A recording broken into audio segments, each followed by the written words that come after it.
Now, your forecast first, sponsored by Ashley Furniture Home Stores of Central Illinois. Good evening. I'm your local weather authority, Chief Meteorologist Chris Yates. It's been a pleasant day and a great looking evening. Skies mostly clear. Believe it or not, there's actually a weak cold front that is settling in across the area. It's now 45 degrees here in Peoria, but temps have been dropping to our north and west. Lakin is 37, Bloomington normal now 42. Temps are in the upper 30s up near Peru, Galesburg, and Macomb. Overnight tonight, clouds will be moving in, especially late tonight. Temperatures settling into the mid-30s in the Peoria area. We are in for some very active weather for the rest of the week, starting off with some rain and wind tomorrow, maybe a few stronger storms tomorrow night. I'll break down that full forecast coming up. WYZZ News at 9 starts now. Tonight at 9, signed, sealed, and delivered. Central Illinois candidates are filing to get on the 2020 ballot.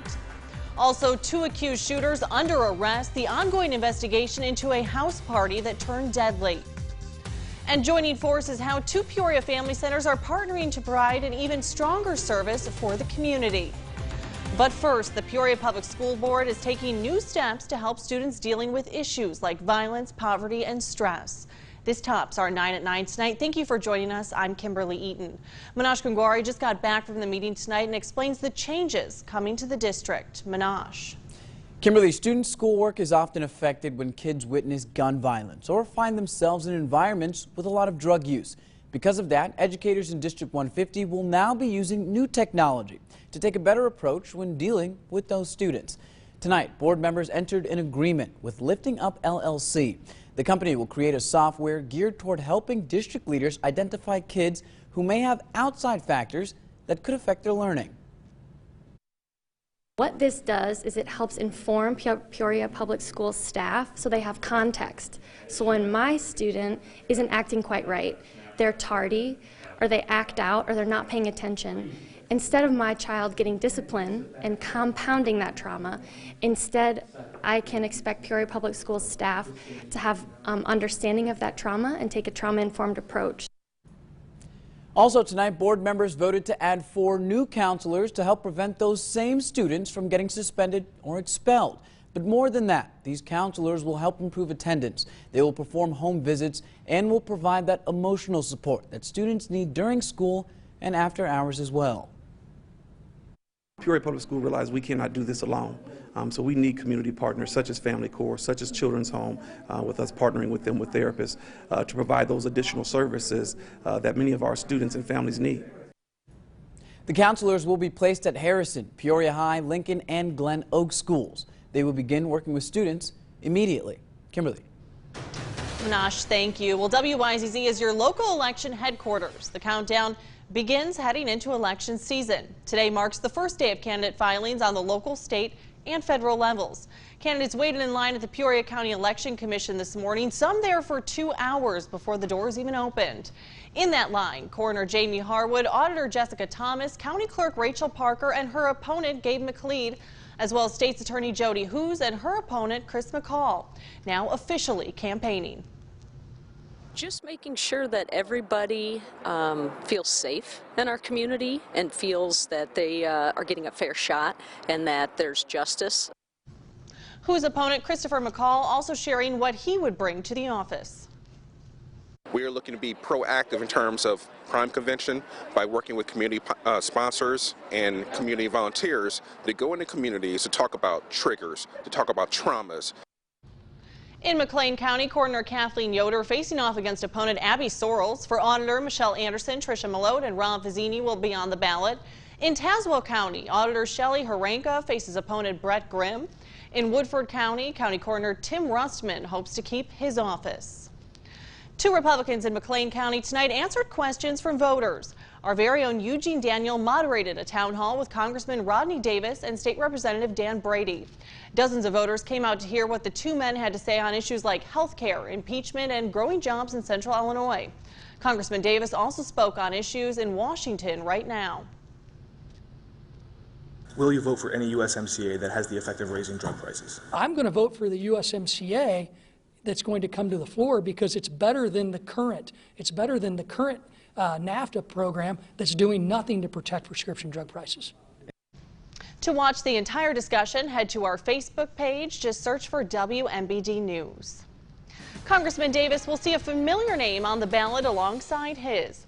It's a rematch between Democrat Betsy Dirksen-Londrigan and the Republican Davis. The Democrat said she plans to run on the same issues she campaigned on in 2018. It's still health care in the 13th Congressional District.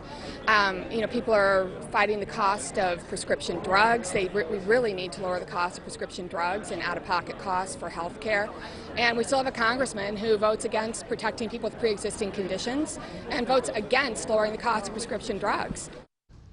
She says she supports the impeachment inquiry into President Trump. She would not say if she has seen enough evidence yet to support an impeachment.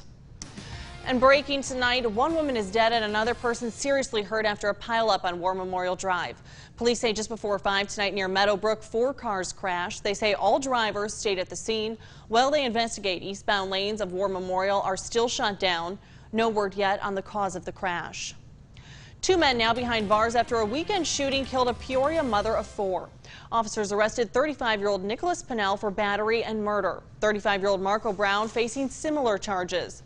Talking with neighbors today, we learned a lot about the victim, 29-year-old Brianna Kelly. They told our Rebecca Brumfield that she was a good mom and that her life ended too soon. They were good people and still are, It's just tragic she lost her life, just playing cards.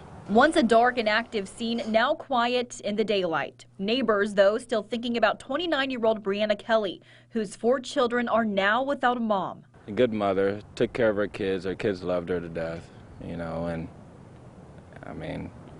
all we have to do is keep saying prayers for her and her family, and let them know we are here for them. People on Virden Court say the neighborhood is quiet and has been for a handful of years, so they're appalled at the weekend shooting. It's quiet over there. I was shocked. It's shocking.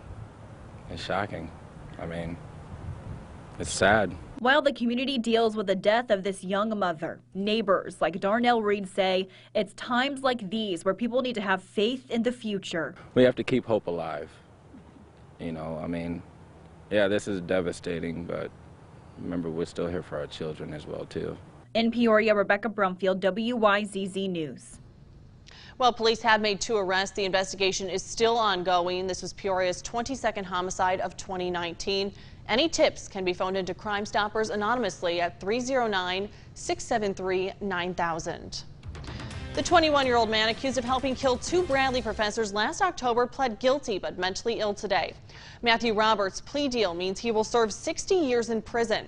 Roberts helped Jose Ramirez kill and hide the bodies of his parents, Susan Brilde Ramirez and Antonio Ramirez Barone.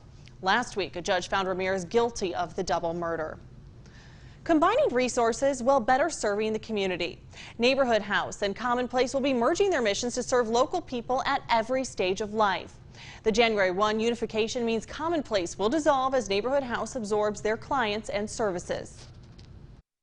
By combining our administrative resources, more dollars can go directly into the education, financial stability, and health programs that benefit our community as a whole. Doug Hanley, Commonplace Board Chairman, says this merger will be a long-term solution to ensure sustainable growth for the area.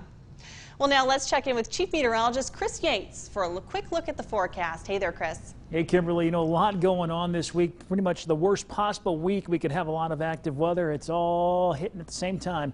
High temperatures today, not bad. 58 here in Peoria, 62 down in Lincoln. We had mid-50s up north in Peru and LaSalle, and similar temperature readings across parts of the west. And while we have been mostly clear tonight, you can start to see some clouds now streaming their way over Omaha. We will see these clouds increasing towards daybreak tomorrow. We'll also have some low clouds approaching from the south as we start tapping into some moisture coming in from the Gulf of Mexico. Scattered rain showers will also be on the increase, all staying to our south at least through tonight. And then by tomorrow morning, we will see all of that ramping up and spreading further north. So the bus stop forecast, I think it will be dry for the kids being sent off to school. Temperature-wise, 36. Still a little bit on the chillier side of things. And then the rain's going to be coming and going for the bus ride home. Temperatures, however, will be back into the upper 40s. There's a whole lot of stuff moving in. Rain, wind, maybe a few stronger storms tomorrow night. And then, of course, the travel impacts from the winter side of this storm system. I will have that full forecast coming up in just a little bit. Kim? Thank you, Chris. Coming up, improving response times. What a recent DCFS audit reveals about its abuse hotline. And it wasn't pretty, but the Bears did win on Sunday. They only have 3 days to get ready for their Thanksgiving game in Detroit. Kurt Pegler has that story later on in sports.